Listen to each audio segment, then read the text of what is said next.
오늘 함께 읽으신 이 느헤미야의 말씀을 가지고 하나님의 역사를 경험케 하는 삶의 태도라는 제목으로 하나님 은혜 나누도록 하겠습니다. 애굽 아래에 있었던 백성들에게 보냄을 받은 모세, 그리고 각자의 소견대로 하는 이스라엘 백성들에게 보냄을 받은 사사들, 그리고 선지자들, 또한 로마의 아래에서 고통받는 이스라엘에 오신 그리스도 예수님이시죠. 여러분, 이런 인물들에 대해서, 제가 말씀드린 이 인물들에 대해서 들으실 때 어떤 마음과 어떤 생각이 드시나요? 위기 속에서 나라와 세대를 구해낸, 또 바꿔낸 인물들입니다.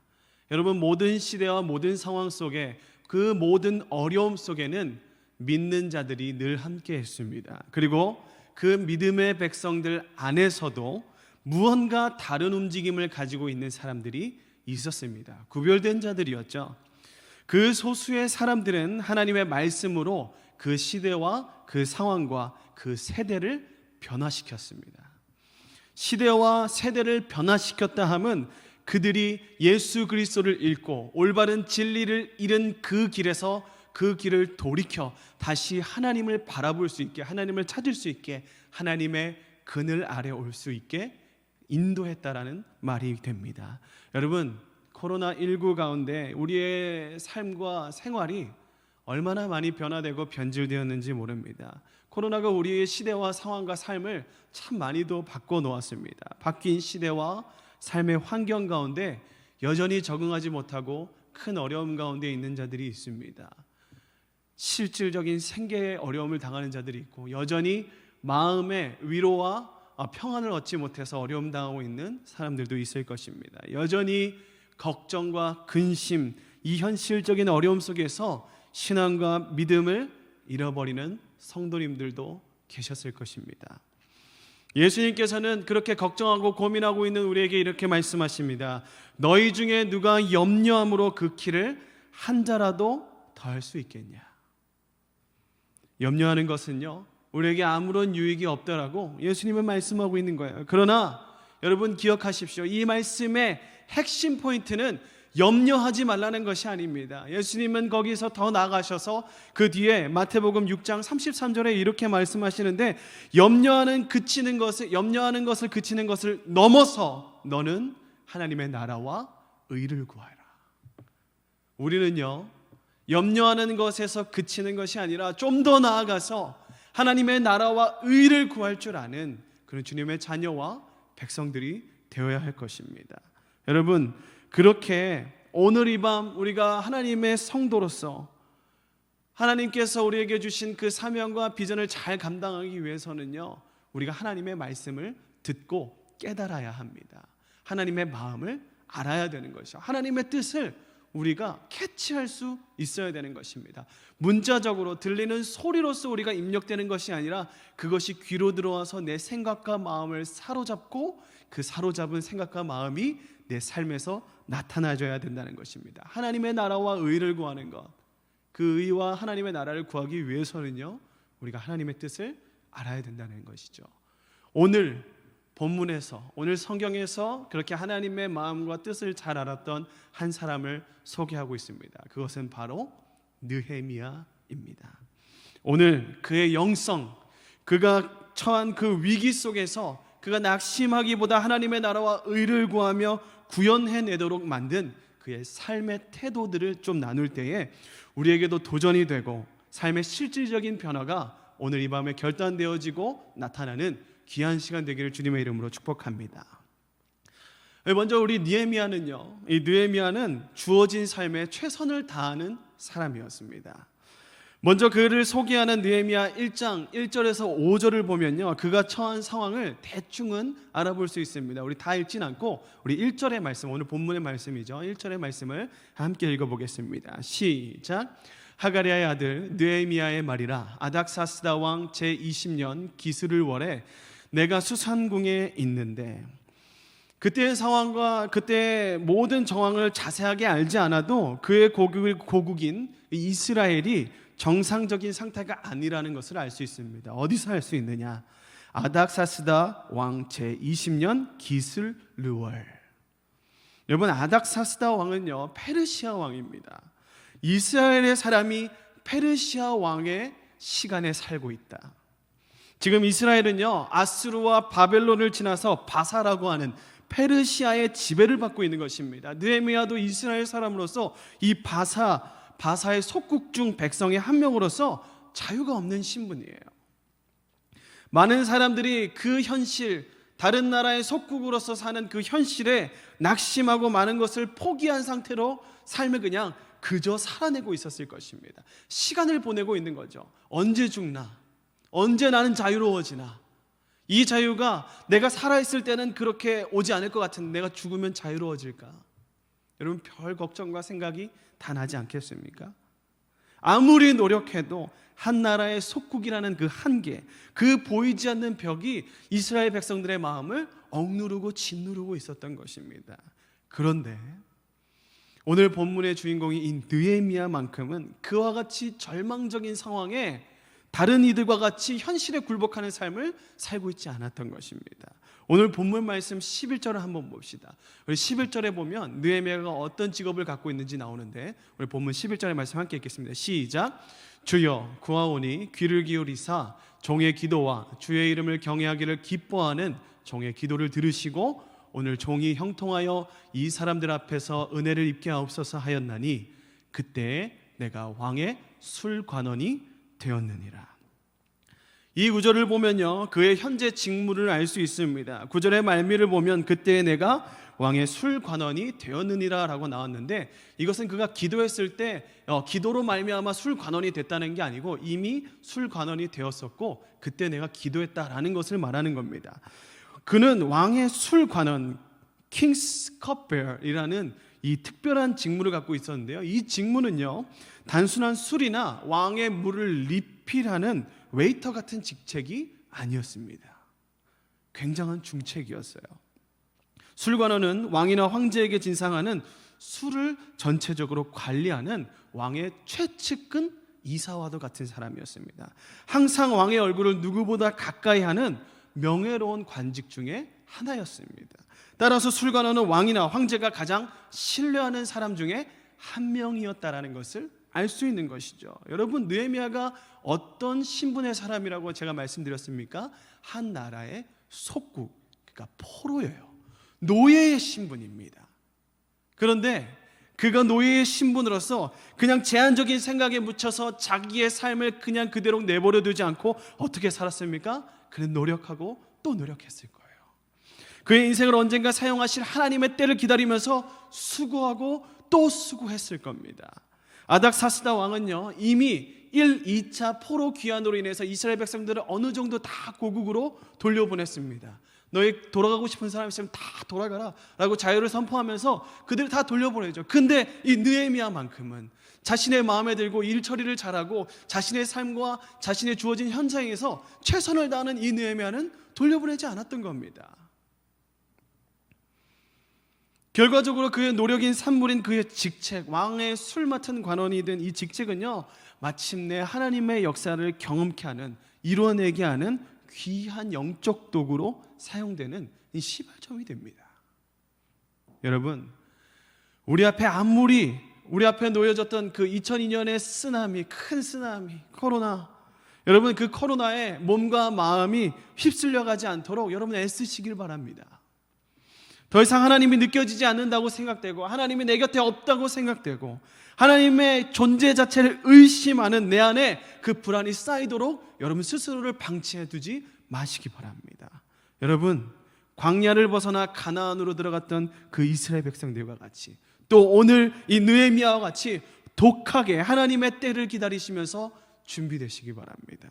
노력하고 또 노력하며 수고하고 또 수고하여서 마침내 우리를 통해 하나님이 이 시대에, 이 세대 가운데, 이 마지막 때에 이 교회가 다음 세대가 희망이 없다고 말하는 이 세상 가운데 여전히 하나님의 남은 자, 하나님의 뜻에 부합한 자, 노력하는 자가 있다는 것을 알게 하는 하나님의 대사로서 여러분들을 준비시키는 귀한 복이 있기를 축복합니다. 이게 느헤미야였습니다. 여러분, 끊임없이 노력하고 그 주어진 삶에서 하나님을 드러내려고 어떻게든 노력했던 사람, 그게 느헤미야였다는 거예요. 또한 느헤미야는 어떤 사람이었습니까? 느헤미야는요, 하나님 앞에 기도하는 사람이었어요. 눈물로 기도하는 사람이었습니다. 느헤미야서에는요, 크게 12번의 그의 하나님 앞에서의 기도문이 나와 있습니다. 기도하면서 느헤미야는 하나님을 부를 때 이런 호칭을 사용합니다. 크신 하나님, 하늘의 하나님, 두려우신 하나님과 같은 표현을 자주 사용해요. 우리 함께 느헤미야서 4장 14절과 9장 32절의 말씀을 이어서 한번 읽어보겠습니다. 함께 읽겠습니다. 시작. 내가 돌아본 후에 일어나서 귀족들과 민장들과 남은 백성들에게 말하기를 너희는 그들을 두려워하지 말고 지극히 크시고 두려우신 줄을 기억하고 너희 형제와 자녀와 아내와 집을 위하여 싸우라 하였느니라.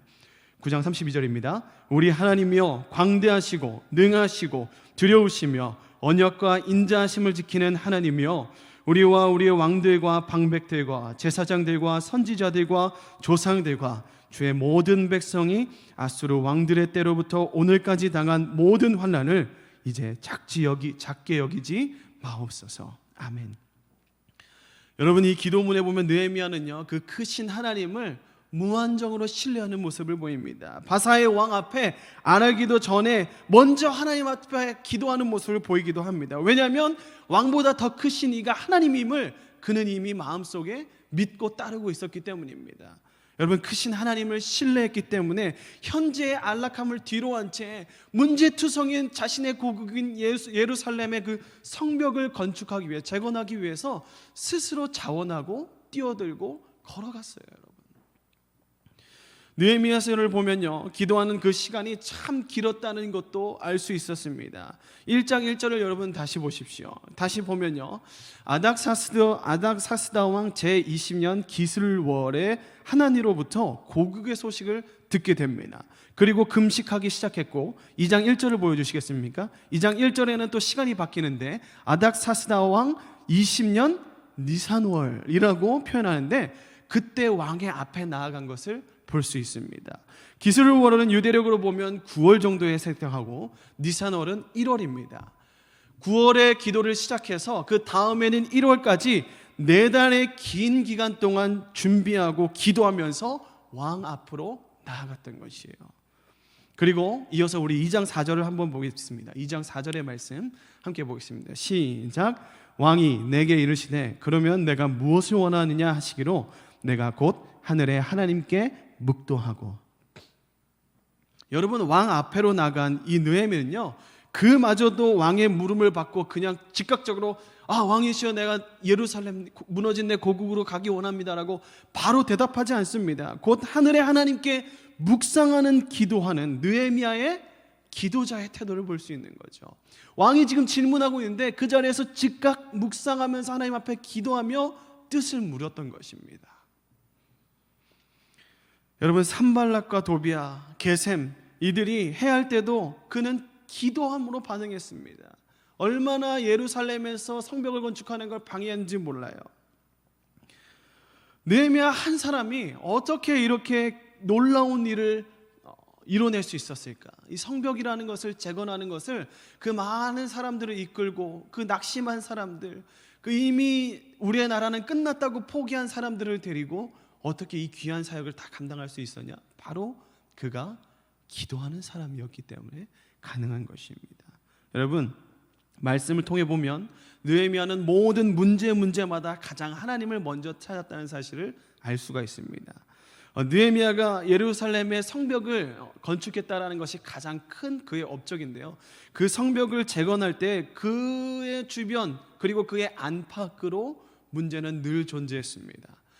한번 보시면 먼저 예루살렘 안에 살고 있던 사람들과의 생각의 차이가 좀 있었어요. 이게 무슨 말이냐면 1, 2차에 걸쳐 귀환한 사람들, 혹은 애초에 끌려가지 않고 예루살렘에 남아있던 사람들이 있었겠죠. 그들은요, 성벽이 없이 생활하고 있었고 이미 그런 상황에 익숙해져 있었어요. 성벽을 쌓아 올리자, 그래서 우리가 예루살렘을 재건하자라는 이 느헤미야의 주장에 쉽게 그들의 마음을 열지 않았을 것입니다. 이런 상황 속에서 느헤미야는 뜻을 세고 하나님 앞에 기도하기 시작해요. 그러자 하나님이 무슨 반응을 보이시냐면 그 느헤미야에게 그와 함께 성벽을 건축할 수 있는 또 다른 동력자들을 붙여주시기 시작합니다. 또한 밖으로, 그들의 밖으로는요, 이스라엘 밖에서 느헤미야의 사역을 방해하는 자들이 있었습니다. 누굽니까? 앞서 말씀드렸던 그 산발락과 도비야, 게셈과 같은 그 대인들이 성벽을 복구하는 것을 보면서 저것은 페르시아 왕에게 대항하는 행동이다라고 이야기하면서 이렇게 주장했고, 또한 그 유대인들을 비웃기도 했습니다. 또 그들은 그 일을 멈추지 않으면 우리가 더 많은 사람들을 데리고 와서 너희를 힘들게 할 거다라고 협박하기도 해요. 이때 느헤미야는 또 하나님 앞에 기도합니다. 하나님께 받은 마음들을 백성들에게 나눠요. 지극히 크고 두려우신 주를 기억해라. 하나님께서 우리를 위해 싸워주실 거다.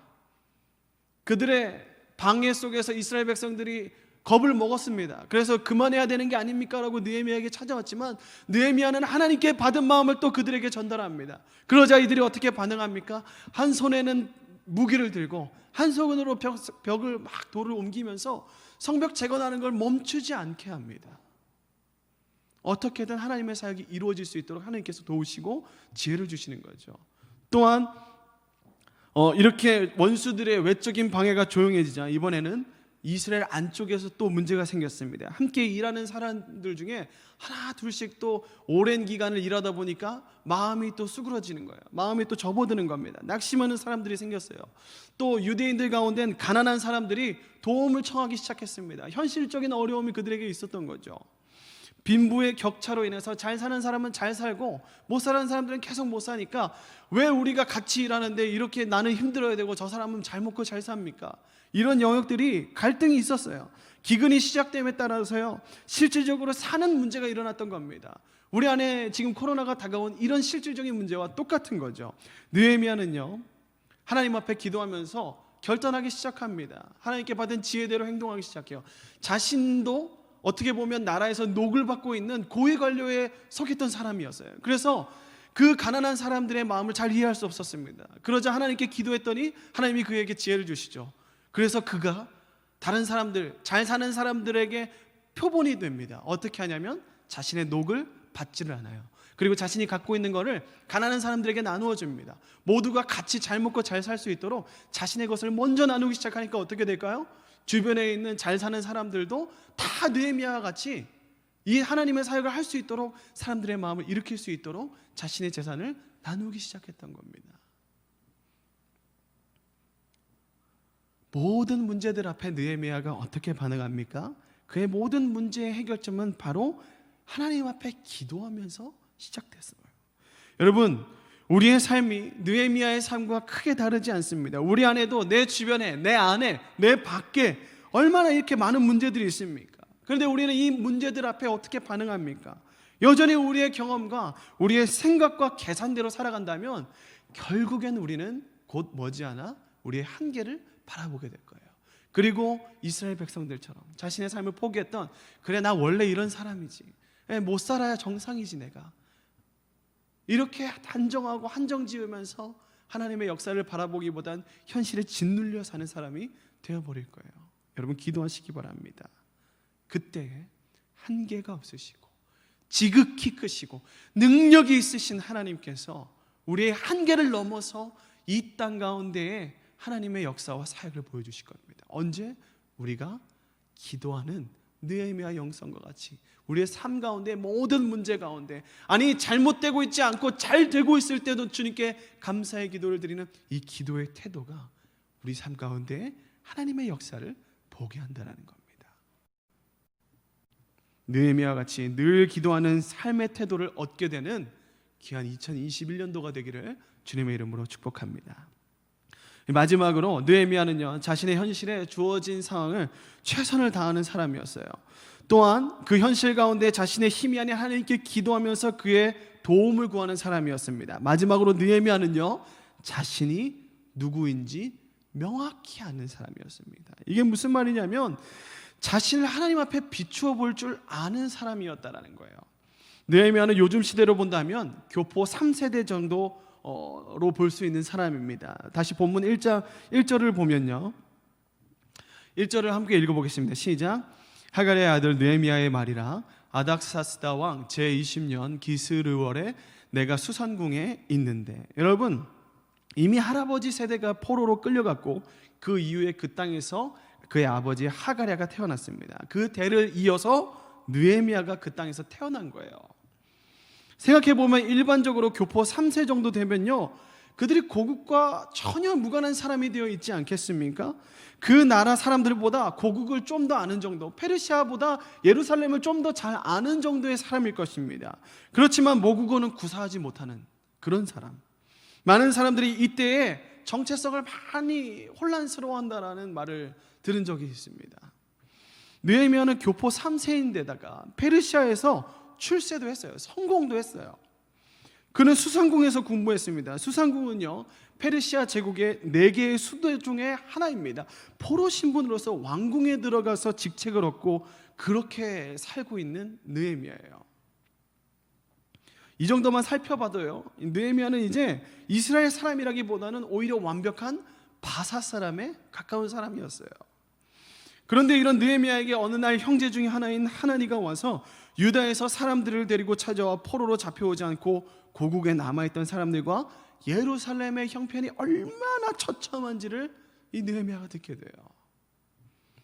교포 3세인, 이제는 고국과 전혀 상관이 없어 보일 느헤미야였지만 하나니로부터 고국에 대한 소식을 들었을 때 이 느헤미야는 어떻게 반응했습니까?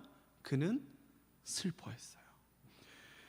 그건 그 사람들의 사정이야 라고 말해도 되는 그런 삶을 살고 있었지만 그 소식을 들은 느헤미야는 앉아서 울며 수위를 슬퍼했다라고 성경은 기록하고 있습니다.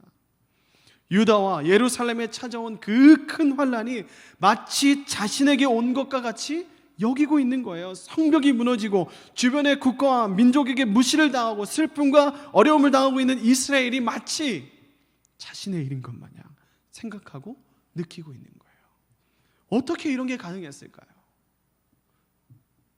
그것은 그가 하나님 앞에서 자신이 누구인지, 누구로부터 났는지, 누구에게 순종해야 되는지를 분명히 아는 정체성이 분명한 사람이었다는 겁니다. 본문 5절부터 11절은요, 그가 슬픔 중에 하나님께 드린 기도문 중에 하나입니다. 그 기도문 중에서 하나님 앞에 자신을 뭐라고 표현하냐면 자신을 종이라고 표현해요. 비록 지금은 자신은 페르시아의 수상궁에 있는 아닥사스다 왕의 밑에서 일을 하지만 자신의 온전한 정체성인 하나님의 종임을 잊지 않았던 겁니다. 종의 삶은 아주 치밀할 정도로 그 주인에게 맞춰져 있습니다. 자고 일어나는 것, 먹고 쉬고 자는 것마저도 주인에게 맞춰져 있어요. 그래서 그의 삶의 선택은 오직 주인으로부터 나와야 되는 것입니다. 여러분, 새해가 다가오면요, 새해 우리의 위치에 대해서, 다가올 우리의 위치에 대해서 많은 생각을 하게 될 겁니다. 올해에는 내가 이것저것 섬겼는데 내년에는 어떤 것으로 내가 하나님께 드릴 수 있을까? 그리고 또한 한편으로 우리는 뭘 봅니까? 우리의 삶의 터전, 우리의 삶의 현실을 보게 되죠. 내 삶의 현실과 사역, 이 둘의 저울추를 재보면서 무슨 생각을 합니까? 내가 과연 이 두 개를 다 감당할 수 있을까? 내가 이 두 개를 하나님 앞에서 다 감당할 수 있을까? 지금 내 상황이, 내 삶이, 내 가정이 지금 형편없이 무너지고 있는데 내가 이 사역을 감당해도 될까? 여러분, 다들 한 번쯤은 이런 생각 해보셨을 겁니다. 그러나 여러분, 이 질문 안에 얼마나 큰 교만이 있는지 여러분 회개하셔야 됩니다. 이 질문 자체가 주는 어둠의 메시지가 있는 거예요. 그것은 순간적으로 내 삶의 주인이 내가 되어버리는 것입니다. 내 삶의 주인이 내가 되니까 내가 걱정하고 있는 것이 온전히 주인이 걱정해야 되는 영역까지 내가 걱정하고 있는 거예요. 어떤 종이 자신의 주인의 가정이 메말라가고 창고가 비어져 가는 것을 걱정합니까? 그냥 주인에게 충성을 다하면 되는 거예요. 그것만 걱정하면 되는 거예요. 그런데 주제를 넘어서서 내 삶의 주인이 종의 신분을 벗어나서 내 삶의 주인이 마치 내가 된 것처럼 걱정하기 시작하는 겁니다. 여러분은 우리의 주인이 누구인지 명확하게 아시게 되는 은혜가 있길 축복합니다. 그래서 우리의 선택이 어디로부터 시작되어야 되는지, 그리고 그 선택이 누구를 위함인지를 알게 되는 그것이 바로 우리에게 닥쳐야 될 영적인 은혜라는 거예요. 그 선택이 하나님으로부터 또 하나님을 위한 선택이 되기를 주님의 이름으로 축복합니다. 그 선택은 결국 우리를 위한 선택이 되는 거예요. 그 선택이 현실을 이기게 하고 그 선택이 나와 내 민족, 내 가족, 내 교회, 이 지역과 사회, 우리나라와 전 세계를 위한 결정이 되는 것입니다. 그 선택으로서 느헤미야는요 고국의 성벽을 완벽하게 재건시켰습니다. 예루살렘의 성벽을 복구하면서 동시에 백성들의 마음을 복구시켰어요. 백성들의 마음이 일어나면서 동시에 하나님의 역사가 더욱 크게 확장되는 것을 보게 됩니다. 우리 삶 가운데 2021년도의 삶 가운데 이렇게 점점 확장되어 나가는 하나님의 역사를 경험하는 귀한 삶의 태도를 가지는 저 여러분이 되기를 주님의 이름으로 축복합니다. 기도하면서 주시는 마음에 순종하면서 점점 확장되는 하나님의 나라를 경험하는 것, 그 역사를 경험하는 것, 그 시작점은 그 우리가 누구인지 올바로 아는 것, 어디로부터 났고 어디에 속한 사람인지를 아는 것부터서 시작되는 것입니다. 나는 누구입니까? 바라기는 우리의 정체성이 2021년도 더욱 확실해지고 명확해지기를 축복합니다. 저 여러분은 하나님의 백성이요 자녀요 또 종입니다. 우리는 하나님께 속한 자임을 잊지 않게 되는 은혜가 있기를 주님의 이름으로 축복합니다. 함께 기도하겠습니다. 여러분 이제 내일 11시면 송구영신 예배를 드리면서 한 해를 보내고 또 한 해를 맞이하게 됩니다. 우리가 한 해를 보내면서 주님께서 우리에게 주신 것들을 좀 돌아보면서 감사하고 또 오는 한 해를 주실 것에 감사하며 순종하는 저와 여러분이 되기를 축복합니다. 그러기 위해서 우리의 삶의 태도, 주어진 삶에 최선을 다하고 성실하며 충성하고 기도하면서 하나님의 뜻을 구하고 그래서 날마다 내가 누구인지를 명확하게 알고 순종하면서 내 삶과 사역 그 모든 것을 넉넉하게 감당하는, 그래서 하나님의 역사를 경험케 되는 귀한 삶의 태도를 갖는 저와 여러분 되는 2021년이 되기를 주님의 이름으로 축복합니다. 우리 함께 기도하실 때 하나님, 내가 올해를 돌아보며 주님께 감사하고 또 내년을 바라보며 내 삶의 태도를 주님 앞에 올려드립니다. 내가 그렇게 주님 앞에 올바로 사는 귀한 한 해가 될 수 있도록 주님 축복하여 주시옵소서. 우리 다 함께 주님의 이름을 한번 부르짖고 기도하며 나갑니다. 부르짖습니다. 주여